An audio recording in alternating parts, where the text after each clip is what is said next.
بسم اللہ الرحمن الرحیم۔ ایک بڑی خوبصورت حکایت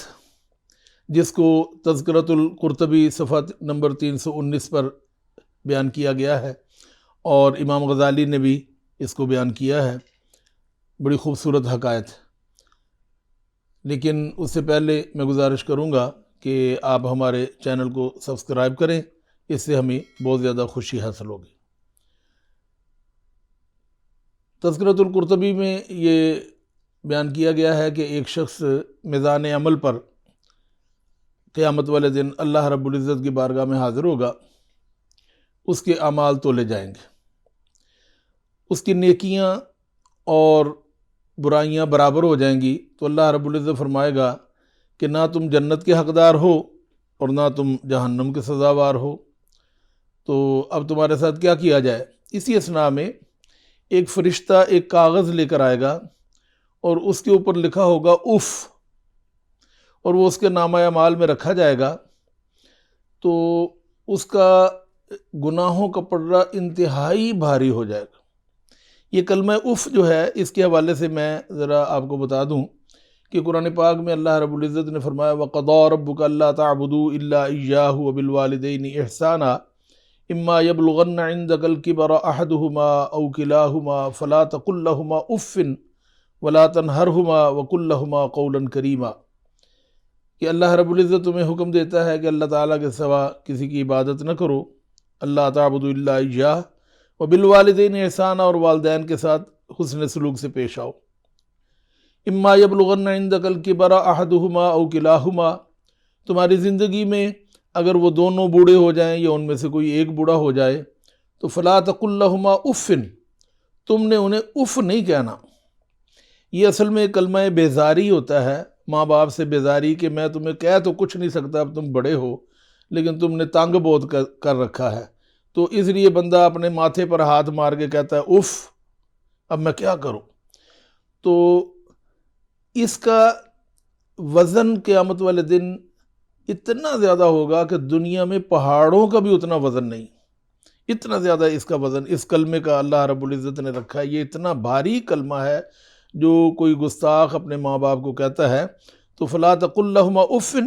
ولا تنہرہما وقل لہما قولا کریما، تم نے ان کو جھڑکنا بھی نہیں، اف بھی نہیں کہنا، جھڑکنا بھی نہیں، اور ان کے ساتھ جب بھی بات کرنی ہے انتہائی نرمی سے بات کرنی۔ تو وہ تذکرۃ القرطبی میں لکھا ہے کہ وہ شخص دیکھے گا کہ کلمہ اف صرف رکھنے سے، کلمہ اف ایک کاغذ پر لکھا ہے، وہ فرشتہ لے کر آیا ہے، اس کو وہ نامہ اعمال میں رکھا، تو اس کے گناہوں کا پلڑا انتہائی بھاری ہو گیا۔ تو اللہ رب العزت فرماتا ہے اب تم جہنم کے سزاوار ہو، اس لیے اس کو پکڑو اور جہنم میں لے جاؤ۔ فرشتے اس کو جہنم میں لے کر جا رہے تھے، تو اس نے کہا کہ مجھے ایک مرتبہ پھر اللہ رب العزت کی بارگاہ میں پیش کیا جا۔ تو اللہ رب العزت فرماتا ہے کہ اس کو بلاؤ، کیوں یہ کہہ رہا ہے؟ پوچھا کیا بات ہے، تم کیوں دوبارہ میری بارگاہ میں حاضر ہونا چاہتے تھے؟ تو اس نے کہا مولا کریم تو دیکھ تو رہا ہے کہ میرے گناہ بہت زیادہ ہو گئے ہیں، میں دنیا میں اپنے ماں باپ کا نافرمان تھا اور گناہ میرے زیادہ ہو گئے ہیں، اب میں جہنم کا سزاوار تو ہو ہی گیا ہوں، اور میرے ماں باپ جن کی میں نافرمانی کرتا رہا، میرے والد، وہ بھی جہنم میں میرے ساتھ ہی جا رہے ہیں اپنے اعمال کی وجہ سے، تو ایک مہربانی فرما، ان کا عذاب بھی مجھے دے دے اور میرے والد کو میری نیکیاں دے دے، ان کے گناہ مجھے دے دے، میں جہنم میں تو جا ہی رہا ہوں، تھوڑا سا زیادہ عذاب ہو جائے گا، لیکن میرے والد جو ہیں وہ جنت میں چلے جائیں۔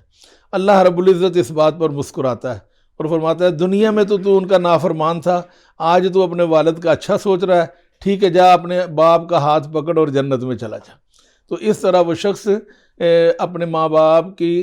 دنیا میں نافرمانی کی وجہ سے نقصان اٹھا رہا تھا، لیکن قیامت والے دن وہ اپنے باپ کے احترام کی وجہ سے کہ اس کا باپ جہنم میں نہ جائے، اور وہ اپنے باپ کا عذاب بھی برداشت کرنے کے لیے تیار ہوا، تو اللہ رب العزت نے کرم فرمایا اور اس کو اور اس کے والد کو دونوں کو معاف فرما دیا اور جنت میں داخلے کی اجازت عطا فرما دی۔ اس حقائق سے ہمیں یہ احساس